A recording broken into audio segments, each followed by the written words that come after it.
आज जो हमारे गेस्ट हैं अभी पीछे यहाँ पर बैक स्टेज पर, उनकी जो कंपनी है उसकी वैल्यूएशन आज की डेट में है $5 बिलियन की।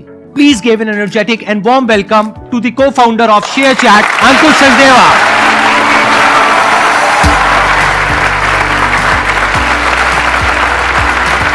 Sir, how are you doing? All good. Please have a seat, बैठिए जी। I am very excited. Sandeep sir आपको देखा, बहुत बार देखा है। इनफैक्ट जब बीच में घर जाता था कानपुर से, मैं कानपुर में मेरा कॉलेज था, कई बार मेरी मॉम रात को सुनती थी कुछ। मैंने कहा ये क्या सुनते हो आप? तब उन्होंने बताया कि वो आपको सुनती थी रात को अच्छे थॉट्स लाने के लिए। तो आई एम वेरी एक्साइटेड आपके साथ मैं आज बैठा हूँ, और आई एम श्योर मतलब मैं जितना भी ट्राई करूँगा हेल्प करने का, ऑडियंस को मोटिवेट करने का, अपनी जर्नी शेयर करने का। आप थोड़ा सा बताएंगे अपनी जर्नी के बारे में कि सबसे पहले तो इसकी शुरुआत कैसे हुई, मतलब एग्जैक्टली क्या हुआ, कैसे हुआ? तो हमने 14 डिफरेंट प्रोडक्ट ट्राई किए थे शेयरचैट के आने से पहले कॉलेज में। मैं और मेरे को फाउंडर्स, हम लोग 3 लोग थे। आप कौन से कॉलेज से पास आउट हैं? IIT कानपुर। IIT कानपुर से। तो पहला प्रोडक्ट हमने बनाया एक रियल एस्टेट प्रोडक्ट, कि लोग जब घर खरीदते हैं तो बहुत सारी चीज़ देखते हैं कि क्या लोकेशन है, यहाँ पे क्राइम कितना होता है, यहाँ पे प्रॉपर्टी रेट्स बढ़ रहे हैं, गिर रहे हैं। तो वो हमने बनाया, कहीं गया नहीं प्रोडक्ट। फिर हमने कुछ और बनाया। ऐसे करते करते हम फाइनली पहुंचे शेयरचैट पे। और वो भी इंटरेस्टिंग था कि हम लोग, ये तब तक मेरा 4th ईयर हो गया था ऑलमोस्ट प्लेसमेंट के टाइम। हम बना रहे थे एक ऐप ओपिनियो, इसके पहले वो था डिबेटिंग ऐप, कि सचिन वर्सेस विराट का एक डिबेट चल रहा है, आप आइए अपना कमेंट डालें और जिसके कमेंट्स में ज़्यादा एंगेजमेंट आएगा वो साइड जीत गई। मतलब सिंपल सी ऐप थी, और उस पर मतलब ट्रैफिक आ नहीं रहा था। तो मैं था 4th ईयर में, कॉलेज में बैठा हुआ था अपने हॉस्टल रूम में। मैं वो लिंक जाके फेसबुक ग्रुप में डाल रहा था जगह जगह, कि कुछ तो लोग कि सचिन के फैन क्लब में जाते हैं, बोलते हैं कि आपके फेवरेट क्रिकेटर का डिबेट चल रहा है तो आके पार्टिसिपेट करें, तो लोग आएंगे। तो एक सचिन फैन क्लब में मुझे एक पोस्ट दिखा जिसमें था व्हाट्सएप का लोगो, और एक बंदे ने लिखा हुआ था कि मैं बना रहा हूँ सचिन का व्हाट्सएप ग्रुप, अपना फ़ोन नंबर डाले। इस पोस्ट के नीचे 50,000 लोगों ने अपना फ़ोन नंबर डाला हुआ है, रियल नेम, रियल फोटो। और मुझे लग रहा है यार ये कैसे हो रहा है कि 50,000 लोग अपना रियल फ़ोन नंबर डाल रहे हैं। तो मैंने कहा यार करके देखते हैं। 1000 लोग को मैंने फ़ोन नंबर निकाला, अपने व्हाट्सएप में डाल दिया, और 10 ग्रुप बना दिए व्हाट्सएप के, और उनका नाम रख दिया Sachin video, Sachin photo, Sachin meme, ऐसे करके कि सचिन का इनको चाहिए था व्हाट्सएप ग्रुप, तो बना के देखते हैं।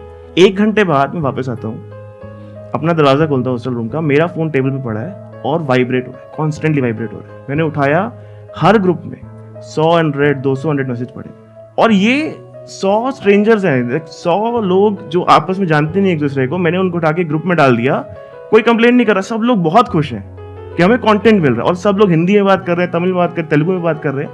तो ये ऑब्जर्वेशन से हमने कहा हमें एक ऐप बनाएंगे शेयरचैट, जिसमें आपको सारा वायरल ट्रेंडिंग कंटेंट आपकी भाषा में एक ऐप में मिलेगा। तो वहाँ से शुरू हुआ था शेयरचैट। ये 2014 की बात है, हमने देखा। और इनफैक्ट ये जो ऑब्जर्वेशन था फेसबुक ग्रुप वाला, ये मेरे प्लेसमेंट के 2 दिन पहले था। मैंने घर पे कॉल किया, मम्मी मैं नहीं बैठ रहा प्लेसमेंट में, मेरे को एक आइडिया आया, मैं वो करना चाहता हूँ। तो वही घर वालों ने बोला कि यार बेटा IIT गया है, इतनी मेहनत करी है, तो अब आखिरी मोमेंट पे क्यों ऐसे कर रहा है। बट मैंने कुछ कुछ करके कन्विंस किया। मैंने कहा 2 साल दे दो मेरे को, 2 साल में अगर नहीं हुआ तो मतलब कर लेंगे, मतलब जॉब्स कहाँ जा रही है, डिग्री तो है ही। फिर मैंने वो किया, फिर मैं ट्रेन लिया। मेरे को फाउंडर्स मुंबई में थे, वो एक्सेल सीनियर तो ग्रेजुएटेड थे वो। तो मैं मुंबई गया, मैंने सेम चीज़ दिखाई उनको कि देखो क्या चल रहा है फेसबुक पे। फिर वहाँ से शुरू हुआ शेयरचैट। बट अब अगर देखा जाए आज की डेट में, तो आज की डेट में तो बाकी भी ऐप्स यूज होती हैं, तो how is your product different from all those products? मतलब डिफरेंस क्या है उसमें? जब आप कोई ऐप ज्वाइन करते हो, मतलब फेसबुक, ट्विटर टाइप, लार्जली इन ऐप्स में आपको या तो फ्रेंड बनाना होता है या फॉलो करना होता है, और फिर आपकी फीड बनती है। हमने पहले 2 साल सेम चीज़ ट्राई करी कि यार हम लोग पब्लिक प्रोफाइल्स, मतलब हम लोग फ्रेंड नेटवर्क तो है नहीं, हम लोग पब्लिक प्रोफाइल्स लेके आएंगे, फॉलो वर्दी प्रोफाइल्स। लोग आएंगे, उनको फॉलो करेंगे, उनकी फीड बनेगी और वो यूज़ करेंगे। ये हमने 2 साल ट्राई किया। इससे मतलब हम जो रिटेंशन मेजर करते हैं कि कितने लोग आए और रुके ऐप में, वो बिल्कुल नहीं बढ़ा। बट हमारी एक छोटी सी टीम थी जिसने ये कहा कि हम फॉलो नहीं कराएंगे, हम सीधा देखेंगे आपका क्या लाइक हो रहा है, क्या शेयर हो रहा है, क्या फेवरेट हो रहा है, उससे हम एक एल्गोरिथम बनाएंगे जिससे आपको हम बेटर फीड देंगे बेस्ड अपॉन योर इंटरेस्ट। तो हमने पूरा ये कॉन्सेप्ट कि ग्राफ होना चाहिए, आपको फॉलो करना चाहिए, हटा दिया। डे 1 पे आप आए हो, आपको फीड मिली है, आपने लाइक करा, आपको वैसा कंटेंट और मिल रहा है। तो हमारा सबसे बड़ा डिफरेंशिएटर ये था कि जब बाकी वेस्टर्न सोशल नेटवर्क्स आपसे ये सब स्टेक कराती थी, और आप इमेजिन करें इतने सारे लोग इंटरनेट में नए हैं, किसी को फॉलो करना अब एक बहुत कॉमन कॉन्सेप्ट हो गया। बट जब कोई इंसान पहली बार इंटरनेट पे आता है, अरे आप यूज करते हैं, फॉलो का मतलब क्या, पीछा करो। हिंदी में तो समझ नहीं आता ना क्यों फॉलो करें। तो एक सिंपल इंसान का दिमाग ऐसे काम करता है कि मैंने 10 MB खर्च करके ऐप डाउनलोड करी, कंटेंट ऐप में मुझे कंटेंट दो। क्या इसके पीछे ये भी रीजन था? Because if I can understand it correctly, it's like a chicken and egg situation, कि जब तक बड़े क्रिएटर्स नहीं होंगे तब तक उनको कोई फॉलो नहीं करेगा, छोटे को कोई क्यों करेगा, और जब तक फॉलोअर्स नहीं होंगे तब तक बड़े क्रिएटर्स नहीं आएंगे। तो was that the issue because of which you thought of कि इस पूरे स्ट्रक्चर को ही चेंज कर देते हैं? एक तरह से था, क्योंकि बड़े क्रिएटर्स के पास वेस्टर्न सोशल नेटवर्क पहले से थे, राइट, तो उनके पास क्योंकि वो तो वहां पर है, वो तो एकदम से नहीं आएंगे, तो वो एक फोर्सिंग फंक्शन जरूर था। बट ये जो नया मॉडल था ये और एफिशिएंट भी था इन जनरल। तो इनफैक्ट अभी आई थिंक अब तो सारे social network are moving away from friend graph and follow graph, सब एल्गो फीड पे आ रहे हैं। तो ये एक बहुत बड़ा डिफरेंशिएटर था। एंड आई थिंक जो पूरी वेव चल रही है of machine learning, AI is towards that, कि आप एक सोशल ऐप पे जाके किसी को फॉलो और फ्रेंड कर रहे हैं, बहुत लाइक 2010 की टेक्नोलॉजी। आज की टेक्नोलॉजी है कि हम फिगर आउट कर लेंगे आपको क्या चाहिए, आप बस आप वीडियो देखिए, लाइक करिए, फेवरेट करिए, जो करना है आप करिए, नॉर्मल एक्टिविटी, हम फिगर आउट कर लेंगे आपको क्या चाहिए। हाँ, क्योंकि अगर किसी ने किसी को फॉलो किया भी या सब्सक्राइब किया भी, तो it may not be necessary कि आज उसने किया कल उसका इंटरेस्ट है या नहीं है, कल उसका इंटरेस्ट चेंज भी हो सकता है। प्लस उसने 1000 को फॉलो किया, उसमें से कौन सा दिखाओगे तो वही जिसको वो बार बार कंज्यूम कर रहा है। तो जब वही दिखाना है तो इससे अच्छा उसी का हमने एक क्लस्टर्स बना दिए और वो हम ग्रुप्स में डिवाइड कर दिया और उसको हम दिखाते चले जा रहे हैं। इनफैक्ट अभी सारे जितने आप देख रहे हैं फॉलो वाले या फ्रेंड वाले सोशल नेटवर्क, कोई भी अब गारंटी नहीं करता रीच। आपके एक्स फॉलोअर होंगे बट वो रीच एल्गो से होगी। It's a fact. ये आप लोगों ने देखा भी होगा यूट्यूब के ऊपर स्पेशली, कि अगर किसी के मान लो 10 मिलियन सब्सक्राइबर्स हैं, 20 मिलियन सब्सक्राइबर्स हैं, व्यूज आ रहे हैं 1 लाख 2 लाख, तो अगर 1 लाख व्यूज आ रहे हैं इसका मतलब क्या है, सब तक पहुंच ही नहीं रहा है। तो आप ये कह रहे हैं कि जैसे किसी ने आपकी ऐप डाउनलोड करी, कुछ ही देर में आप ये पता लगा लोगे कि उसको किस तरह का कंटेंट दिखाना है। I was about to say that कि 10-15 वीडियोस देखने के बाद में आप पता लगा लोगे कि एग्जैक्टली उसका इंटरेस्ट क्या है, और वो आप कंटेंट दिखाते जाओगे। बट वो कंटेंट आएगा कहाँ से? तो हमारा पूरा प्लेटफॉर्म यूजीसी है, नॉर्मल क्रिएटर ही अपलोड करते हैं वीडियोस। और इनफैक्ट मतलब आई थिंक अब तो हम मतलब we are also working on कि कैसे क्रिएटर्स को मोनेटाइज कराएं। इनफैक्ट जो नीश क्रिएटर्स है ना, जैसे कोई तमिल आयुर्वेदिक कंटेंट बना रहा है, बहुत ही छोटी ऑडियंस है उसकी, कंपेयर टू कोई डांस या ह्यूमर वीडियो बना रहा है, तो वहां पे एल्गोरिथम और ज्यादा इंपॉर्टेंट हो जाता है। कैसे आप फिगर आउट करो जब कोई एक वीडियो आए कि क्या इसकी राइट ऑडियंस है। तो हमारा business at the core is what, हम लोग एक एल्गोरिथम है, हर कंटेंट को उसकी डिजर्विंग ऑडियंस दिलाना हमारा काम है, चाहे वो शेयर चैट हो या मौज। तो ये हमारा कोर बिजनेस है। और इसमें मतलब क्रिएटर्स को कैसे इंसेंटिवाइज रखें, जब कोई क्रिएटर बड़ा हो जाए, how do we make help them make money, तो ये सब we are doing now. But it is largely UGC, कुछ बड़े पब्लिशर्स भी हैं, मतलब बड़े न्यूज चैनल्स वो सब भी अब आ गए हैं, but largely I would say 80% अभी भी यूजीसी कंटेंट है। बट उनके लिए इंटरेस्ट क्या है? जैसे कोई बड़ा क्रिएटर है, अगर वो आ करके यहाँ पर अपना कंटेंट डालता है, तो रेवेन्यू मॉडल क्या है? क्या रेवेन्यू शेयरिंग अरेंजमेंट है? तो हमारे 2 रेवेन्यू मॉडल है। एक है मतलब ब्रांड डील्स, आपका अगर जैसे यूट्यूब पे जैसे होता है सिमिलर मॉडल है कि आपकी वीडियो आपने डाली है, बीच में ऐड आएगा। अगर आप शॉर्ट वीडियो क्रिएटर हैं तो आप ब्रांड के साथ कोलैबोरेट कर सकते हैं, with in your video you can praise the products. एक और हमारा बहुत यूनिक रेवेन्यू स्ट्रीम है वर्चुअल गिफ्टिंग। अगर आप एक इन्फ्लुएंसर हैं मौज पे या शेयर चैट पे, आप लाइव जा सकते हैं और आपके फैंस आपको पेमेंट कर सकते हैं। मतलब आप गिटारिस्ट हो, आप गिटार बजा रहे हो, आपके फैंस को अच्छा लगा, वो आपको तुरंत वर्चुअल गिफ्ट भेज सकते हैं, वर्चुअल रिंग, जो कि एक्चुअल 10 रुपीज से वो खरीदेंगे कॉइन से और फिर आपको वर्चुअली गिफ्ट करेंगे। एंड ये बहुत बड़ा मार्केट बन रहा है अभी। हमने इस साल करीब 400 करोड़ के क्रिएटर इंसेंटिव करें इंडिया में। सबसे लो मोमेंट आपका कौन सा था शेयर चैट की पूरी जर्नी में? आई थिंक ऐसे काफी मोमेंट थे, नियर डेथ मोमेंट्स थे। इनफैक्ट एक बार ऐसा हुआ था कि हमारे पास सैलरी देने के पैसे बचे नहीं थे, पैसे खत्म हो गए थे कंपनी के अंदर, फंड रेज हो नहीं रहा था। That was in which year? 2015 and की बात है ये। हाँ। तब हमने कुछ करा के luckily we were able to get series A done और हम सैलरी दे पाए थे लोगों की। बट वो एक नियर डेथ मोमेंट था कि हमको लगा यार अब बस सब खत्म हो गया है। और अब अगर आज की डेट की बात करी जाए तो don't you think it's a very competitive landscape, क्योंकि यहाँ पर वो प्लेयर्स हैं जिनकी बहुत डीप पॉकेट्स हैं। अब तो वैसे आपकी भी काफी अच्छी डीप पॉकेट्स हो गई हैं, हाँ, बट स्टिल मतलब they are like multi billion dollar corporations जिनके पास में बहुत फंड्स हैं और उनका पूरा एक इंफ्रास्ट्रक्चर नेटवर्क वो सब कुछ बना हुआ है। एक नेटवर्क इफेक्ट है उन लोगों के पास में in terms of advertisers, in terms of creators, in terms of content, in terms of everything. तो what differentiates you at this point in time? मतलब अगर एक यूजर की बात करी जाए जो अभी देख रहा है, वो क्यों आपकी ऐप को डाउनलोड करे? ऐसा क्या है उसके अंदर? तो आई थिंक ये क्वेश्चन हमको शुरुआत से आ रहा है। मतलब डे 1 पे हमने जब शेयर चैट शुरू किया तो तब भी लोग थे, बहुत बड़े बड़े लोग थे। इनफैक्ट हमको 90% इन्वेस्टर्स ने मना किया था डे 1 पे कि क्यों हो रहा, इंडिया का क्यों होगा एक सोशल नेटवर्क। तो आई थिंक उससे तो हम काफ़ी आगे आ गए हैं। मतलब हमारे टोटल 40 करोड़ लोग हैं जो शेयर चैट मौज से टुगेदर कंबाइंड जुड़े हुए हैं, एक्टिव यूजर्स।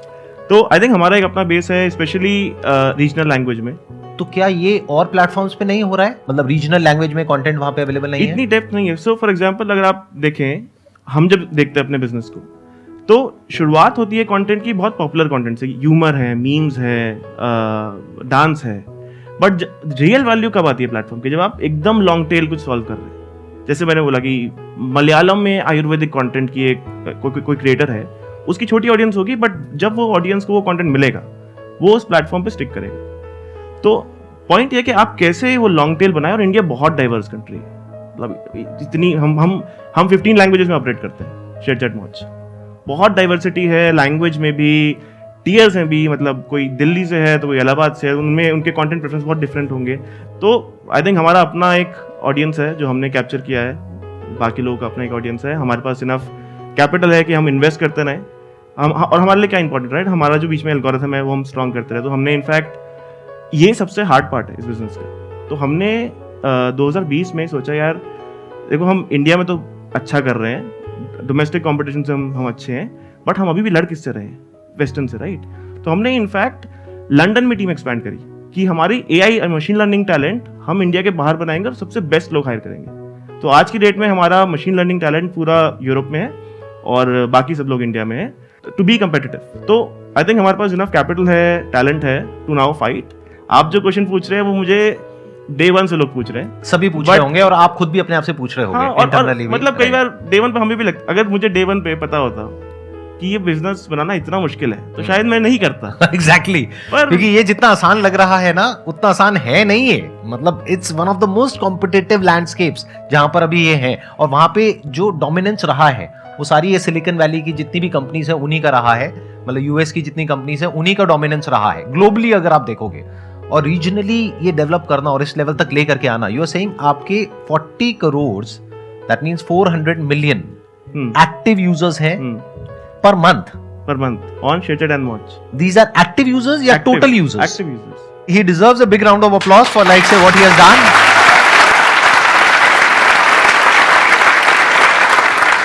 तो अब Q&A के लिए ओपन करते हैं इसको, प्लेटफॉर्म को। मेरा क्वेश्चन सर आपसे ये है कि सेल्फ डाउट को लेके है कि जब हम बहुत छोटे लेवल पे होते हैं और जस्ट स्टार्ट किया है, कोई ऐसा बड़ा अचीवमेंट नहीं है to look up to, and बाहर वाले लोग तो बोलते ही हैं, प्लस अपने फ्रेंड्स को जब आप देख रहे हो कि वो आपसे आगे बढ़ रहे हैं एंड आप कुछ भी आपके अंदर आपको खुद डाउट होने लगता है कि आप सच में कर सकते हो या नहीं, तो उस सिचुएशन में क्या करना चाहिए? नहीं, आई थिंक ये बहुत नॉर्मल है। इनफैक्ट जब वो जो मैंने फेसबुक ग्रुप वाला एग्जांपल आपको बताया था, वो जिसमें व्हाट्सएप लोगो था, ये सेम चीज़ क्योंकि हॉस्टल में हुई थी, मैंने अपने बगल के दोनों वाले रूम्स के लोगों को दिखाया था। सब ने बोला ये क्या है और इससे क्या होता है, इससे क्या होगा। हम लोगों ने जब प्रोडक्ट बना दिया, हमने इतने लोगों को पिच किया, the smartest VCs of the country, तो उन्होंने बोला यार हिंदी ऐप, इसमें क्या होगा। तो आपको 90% लोग आपका आइडिया नहीं समझेंगे, अप्रिशिएट नहीं करेंगे। You are the only one who will have to believe, and it is a very tough road ना, कि अगर आप कोई एक आइडिया पे जा रहे हैं, वो गलत भी हो सकता है, पर आपको अपने अंदर ये सोचना है कि मैं किस चीज़ पे बेट कर रहा हूँ, मेरी assumption क्या है, ये क्यों चलना चाहिए। अब उस पर ऑनेस्ट रहो कि मेरी assumption थी कि यार ये कंटेंट का गैप है तो ये कंजम्पशन होना चाहिए। अगर वो फेल होता है तो फिर मैं चेंज करूंगा, किसी के बोलने पे नहीं करूंगा। मैं खुद से ऑनेस्ट रहूंगा कि मैं ये चीज़ क्यों कर रहा हूँ, उसके क्या रीज़न है। अगर वो रीज़न सही है तो मैं करता रहूँगा, अगर वो रीज़न डिस्प्रूव होते हैं मार्केट से तो मैं नहीं करूँगा। तो आपको अपने साथ ऑनेस्ट रहना है, ऑब्जेक्टिव रहना है, और मतलब लोग बोलते रहेंगे, उनका काम है बोलना, उस पर आपको नहीं जाना है। सर मोटिवेट कैसे रहे उस टाइम जब कुछ भी नहीं है, मतलब कोई भी ऐसा अचीवमेंट नहीं है जिसको देखने को कि तो अचीवमेंट करना है ना, वही तो मोटिवेशन है। Good point. देखो इन्होंने बहुत अच्छी बात कही, जब अचीवमेंट हो जाएगा उसके बाद क्या मोटिवेशन है।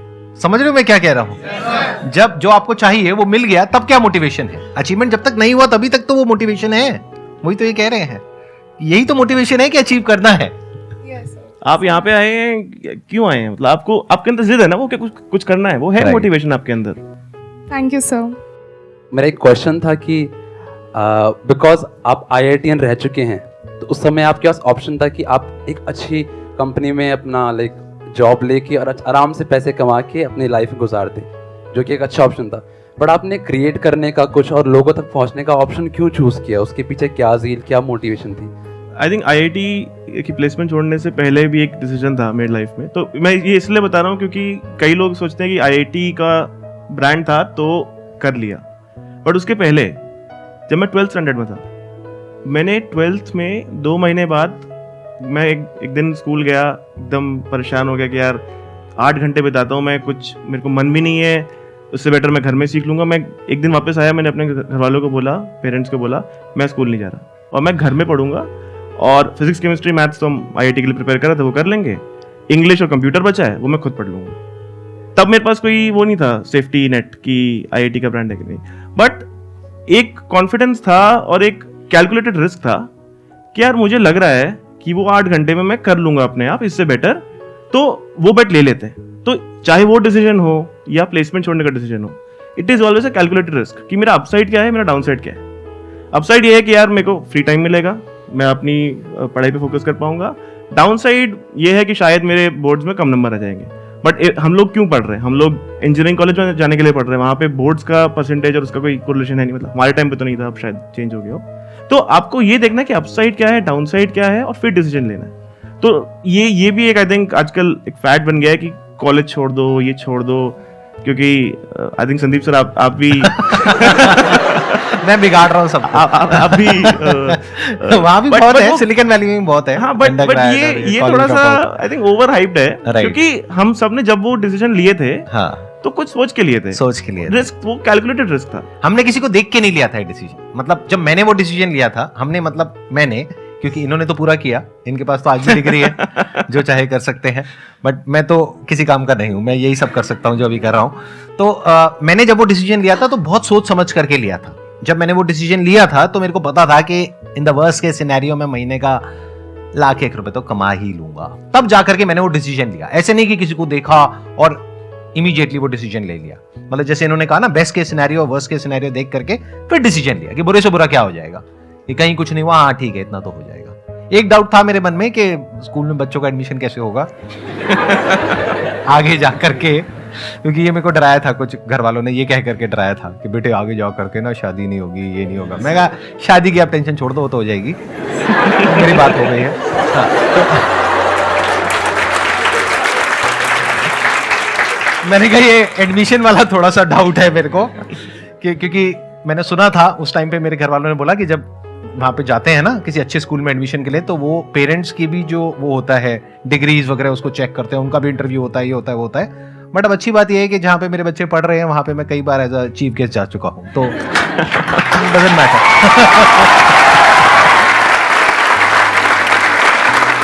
Thank you so much sir, it was pleasure meeting you, pleasure talking to you, and pleasure interacting.